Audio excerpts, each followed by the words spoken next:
8장입니다. 열왕기하 8장 1절에서 6절입니다. 열왕기하 8장 1절에서 6절까지입니다. 6절까지니까 우리 같이 한번 읽도록 합시다.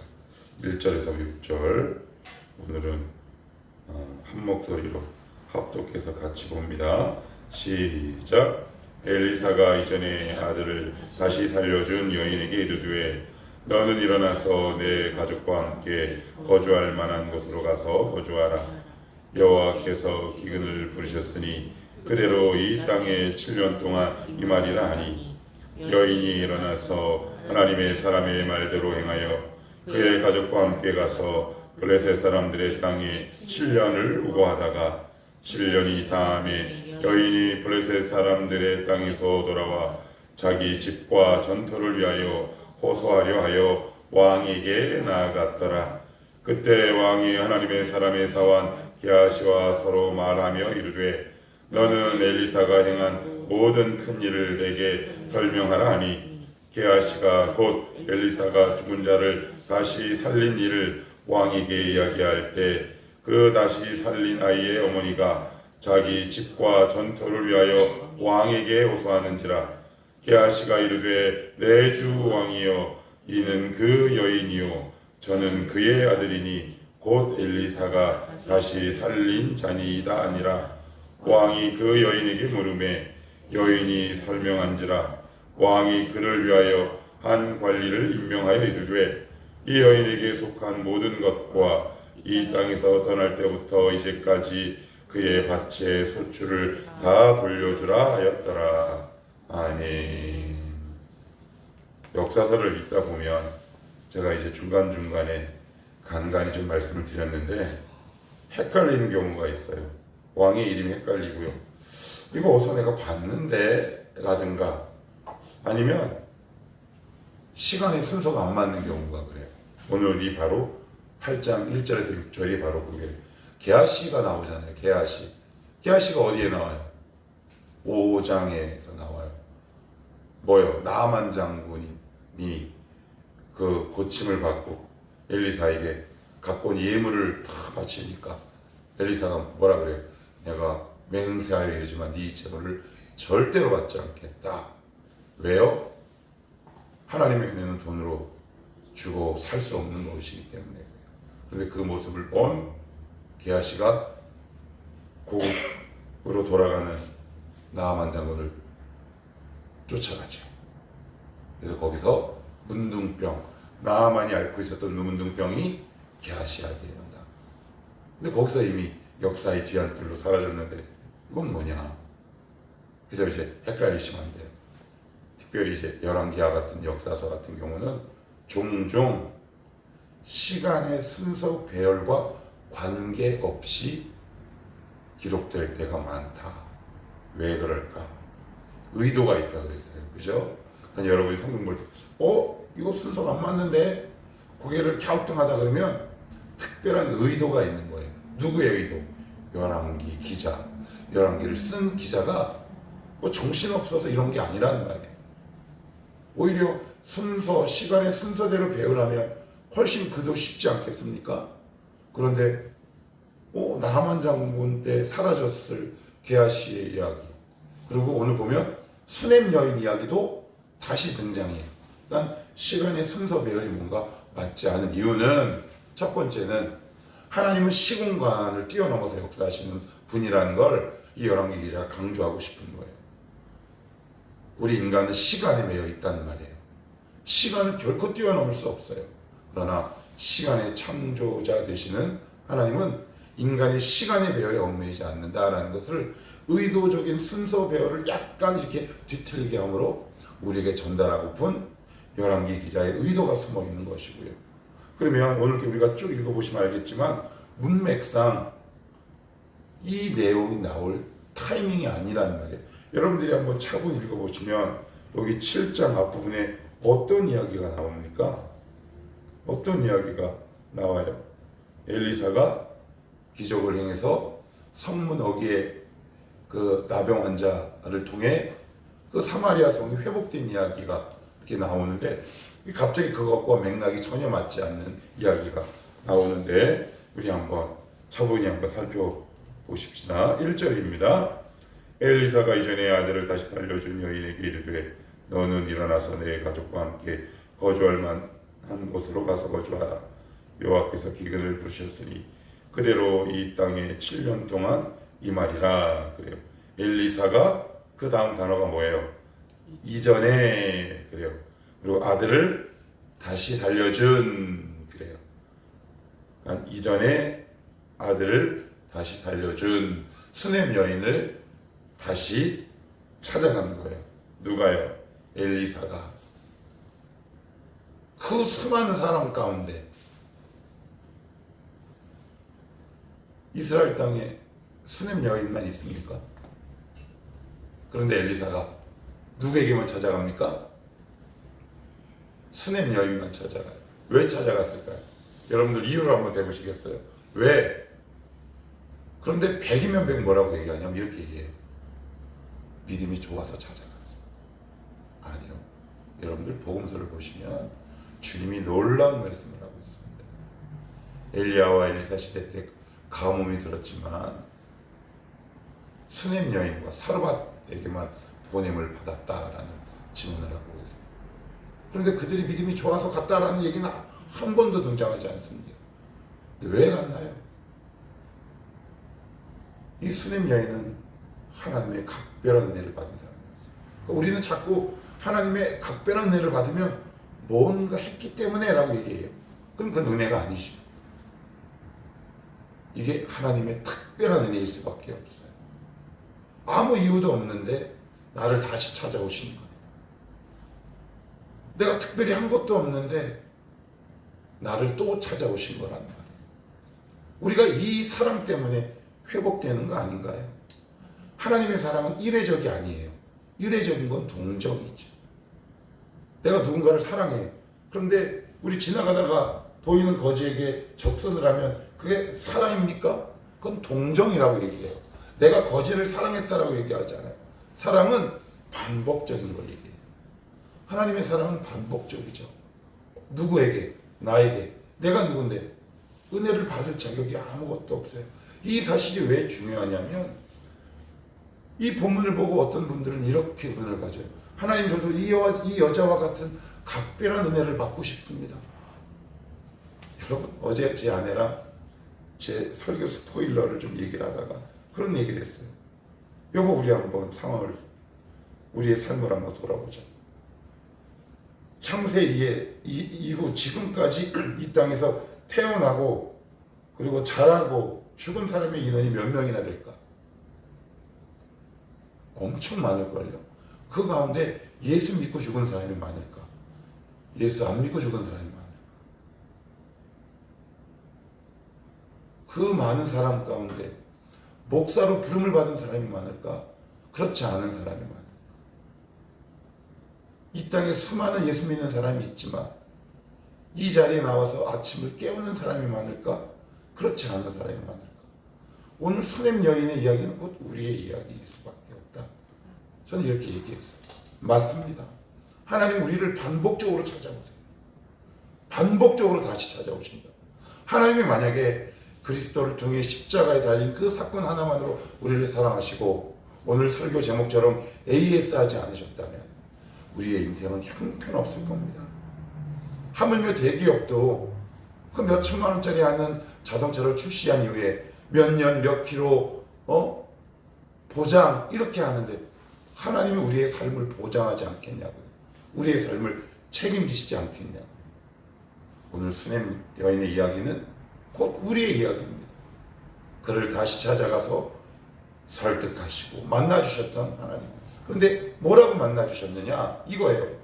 이제 여기에 기근이 7년 동안 일어나니까 어디로 가라? 블레셋 땅. 블레셋 땅은 적국이잖아요. 그리고 또 심각한 문제가 있어요. 이 수넴 여인이 그 이스라엘 본토에서 살았을 때 그가 살았던 집, 전토, 밭, 기업이 있을 거 아니에요. 이거 어떻게 해요? 그리고 세 번째 어떤 문제가 있는지 아세요? 만약 엘리사의 말대로 기근이 안 일어나면 우리가 왜 순종하지 않아요? 하나님 말씀대로 안 되면요. 우리 안에 있는 이 회색지대 같은 믿음이, 이 불신이 꿈틀꿈틀 올라오는 거 아닙니까? 하나님 안 올라오면 제가 7년 동안 놔두고 내 기업을 놔두고 가면 이럴 거 아니에요. 여러분 어떠세요? 가시겠어요? 가셔야 합니다. 다시 찾게 됩니다. 더군다나 몇 년? 7일? 7개월? 1년? 7년.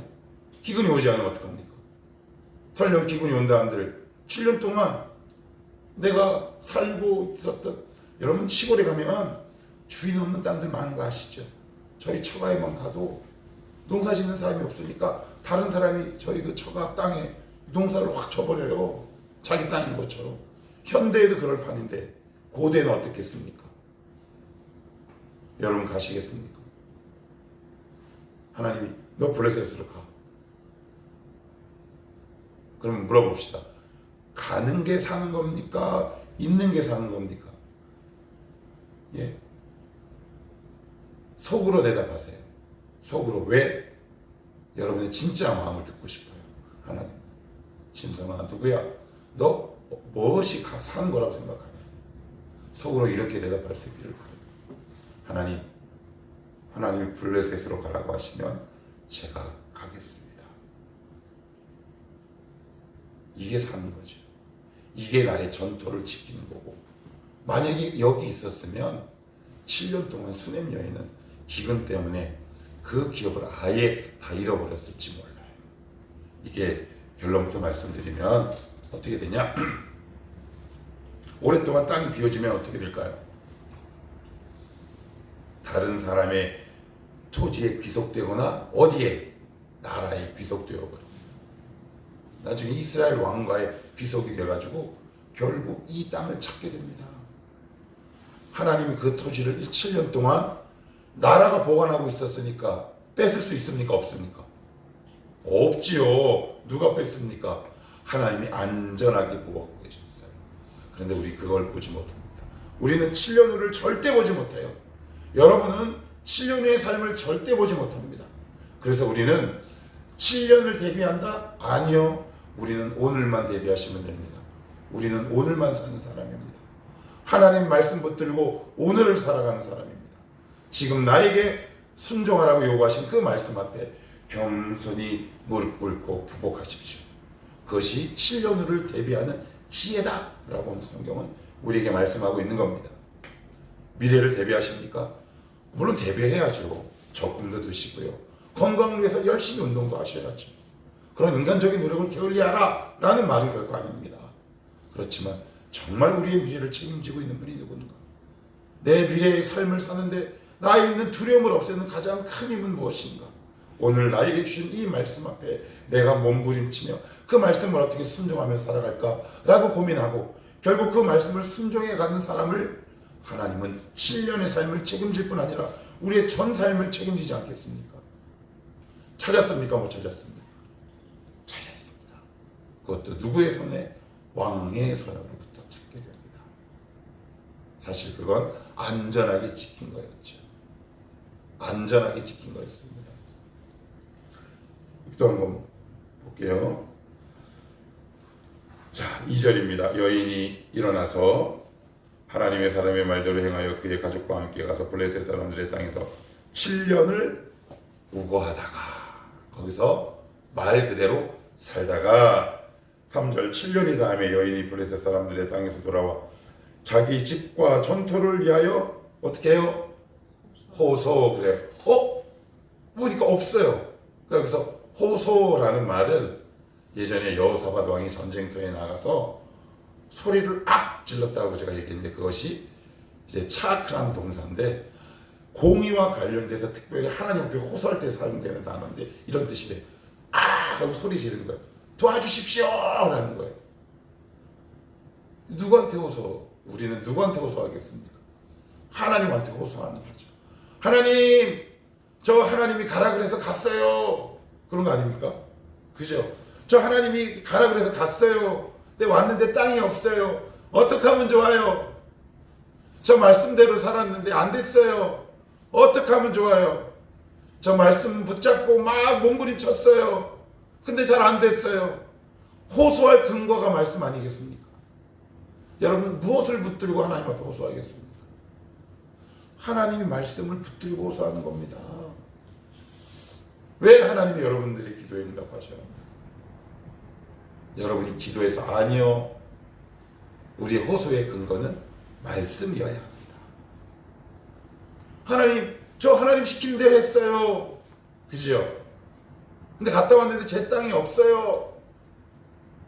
호소할 근거가 뭔가요? 억울해요? 막 단순히 억울한 거예요? 아니요.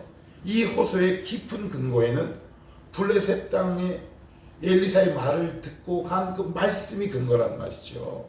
그죠? 오늘도 여러분 호소할 때 말씀을 붙들고 하셔야 돼요.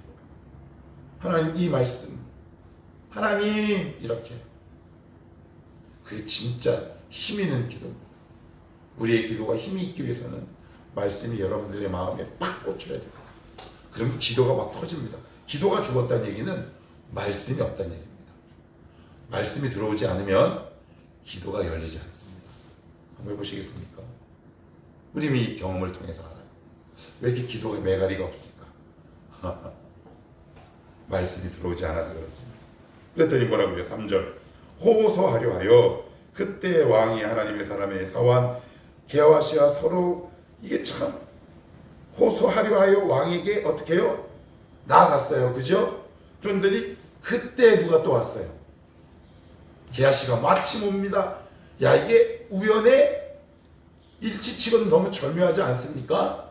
그죠? 그랬더니 어떤 얘기를 하느냐? 하나님의 사람 게하시와 서로 말하며 이르되 너는 엘리사가 행한 모든 큰 일을 내게 설명하라 하니 여기서 보면 엘리사가 행한 모든 큰 일이라 그래요. 무슨 얘기냐? 저 여자의 억울함을 네가 한번 얘기해봐라라고 얘기하지 않습니다. 엘리사가 무슨 큰 일을 행했는가 한번 얘기해봐라. 그랬더니 이 게하시가 엘리사가 그동안 어떤 큰 일을 행했는지를 쫙 얘기를 하다가 마침 어느 지점까지 갔느냐? 오늘 이 자리에 호소하러 온 이 수넴 여인의 이야기를 딱 할 때 이 수넴 여인이 다시 한번 호소합니다. 이게 무슨 얘기예요? 내가 얘를 왜 돌려줘야 하느냐? 이 땅을 왜 돌려줘야 하느냐? 왜 돌려줘야 합니까? 하나님을 믿은 믿음의 역사와 흔적이 있기 때문에 그렇습니다. 하나님이 여러분 기도에 왜 응답하셔야 합니까? 우리 안에 믿음의 흔적 예수가 있기 때문에 그렇습니다. 예수의 이름이 능력입니다. 예수의 이름이 우리가 하나님 앞에 응답받는 최고의 번뇌가 되는 거예요. 내가 열심히 기도해서요. 표면적으로는 그렇게 보일 수 있죠. 예수의 이름이 능력입니다. 우리의 대언자가 되는 거예요. 우리의 보증이 누굽니까? 성령 하나님. 우리의 대언자는요. 예수 그리스도가 되는 겁니다. 그래서 4절 5절 한번 보세요. 그때 왕이 하나님의 사람의 사환 게하시와 서로 말하며 이르되 너는 엘리사가 행한 모든 큰 일을 내게 설명하라 하니 게하시가 곧 엘리사가 죽은 자를 다시 살린 일을 왕에게 이야기할 때에 그 다시 살린 아이의 어머니가 자기 집과 전토를 위하여 왕에게 호소하는지라. 뭐라고 호소한 거예요? 저 이렇게 하나님의 역사를 경험한 흔적이 있는 사람입니다. 이게 먹히는 거예요. 지금 무슨 얘기를 한 거예요? 단순히 자기의 억울함을 얘기한 게 아니라 저 이런 하나님의 은혜를 받은 사람이에요. 말씀을 들이미시는 거고요. 하나님 저 예수 때문에 응답해 주세요라고 얘기한 거예요. 우리 집으로 얘기하면 이게 중요해요. 그러면 우리는 여기서 조금만 더 가봅시다. 우리의 대원자는 예수가 계시고요. 우리의 믿음을 보증하시는 거예요. 내가 너에게 왜 은혜를 줘야 하느냐? 라고 만약에 하나님 우리에게 물으시면 여러분 항상 이렇게 말씀하셔요. 주님, 저는 정말 받을 자격 없지만 하나님의 아들 예수 때문에 저는 오늘 은혜 받을 자격이 있습니다. 이게 우리의 근거예요. 여러분이 믿음이 큰일 날 소리입니다. 그렇게 설교하는 자들에게 돌아서셔야 합니다. 그건 복음이 아닙니다. 내가 너에게 왜 은혜를 줘야 하느냐라고 물으시면 하나님 성령께서 보증하셨고 내 안에 예수 때문에 그렇습니다. 이게 우리의 유일한 대답입니다. 그러면 우리가 조금 더 안으로 들어가 보면 오늘 이 믿음의 보증을 누가 얘기해주고 있습니까? 게하시가 얘기하죠. 뭐라고? 하나님 만난 사람이다. 그러면 여러분에게 믿음의 보증을 서줄 또 다른 사람이 있습니까? 이건 굉장히 중요해요. 내가 누군가의, 제가 우리 유십사님의 신앙을 보증하는 거예요. 제가 우리 인경이의 신앙을 보증하는 게, 걔 사용해도 좋아. 걔 하나님의 사람이야. 이런 사람이 있습니까? 있으셔야 하고 있어서 감사한 거죠. 우리 정아람 식구들 그렇잖아요. 서로에게 보증이 되잖아요. 그죠? 우리 성원이 하나님 만난 사람이야. 고린도 편지를 보면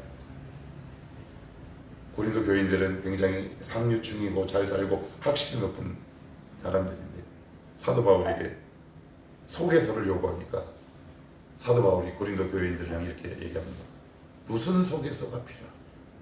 그가 예수 만났다면 예수가 바로 그의 이력이고 소개서다. 참 멋있는 말을 하죠. 여러분들 만약에 누군가 소개시켜 달라 그럴 때 제가 여러분들 향해 이렇게 얘기할 수 있으면 좋겠어요. 병진이 걔 예수 만났는데 걔 하나님의 사람이야. 이 한마디면 끝난 거 아닙니까? 걔 은혜를 경험한 사람이야. 하나님의 살아계심을 경험한 사람이야. 이렇게 내가 누군가를 향해 보증해 줄 수 있다면 그 인생은 얼마나 행복한 건지. 마지막으로 6절 보고 마칩시다. 왕이 그 여인에게 물음에 여인이 설명한지라 왕이 그를 위하여 한 관리를 임명하여 이르되 이 여인에게 속한 모든 것과 이 땅에서 떠날 때부터 이제까지 그의 밭에 소출을 다 돌려주라 하였더라. 그래요. 하나님 말씀에 순종했어요. 그랬더니 7년 동안 안전하게 살았고요. 그죠? 자기가 가지고 있었던 전토와 기업 손해봤나요? 아무것도 손해보지 않았어요. 자, 그러면 이제 우리는 이 결단이 있어요. 하나님, 지금 마치 내가 나의 재산을 손해보는 것 같은 하나님의 순종의 말씀 가운데에서도 오늘 이 말씀을 보니 지키셨던 것을 깨닫게 됩니다. 하나님, 순종하겠습니다. 결국 우리의 순종이 우리의 믿음의 지경을 넓혀갑니다. 넓혀가야 그 안에 하나님이 복 주실 거 아닙니까? 우리의 가업과 우리의 기업과 전토를 오늘도 눈동자같이 지키시는 하나님, 그 하나님이 오늘도 살아계시니 우리가 하나님 앞에 해야 할 것, 오늘 나에게 주신 그 하나님의 말씀과 명령에 순종해내는 삶, 그것이 성도의 삶이다. 이 말씀을 기억하는 오늘 하루 우리의 삶이 되시기를 주님의 이름으로 축복합니다. 기도합시다.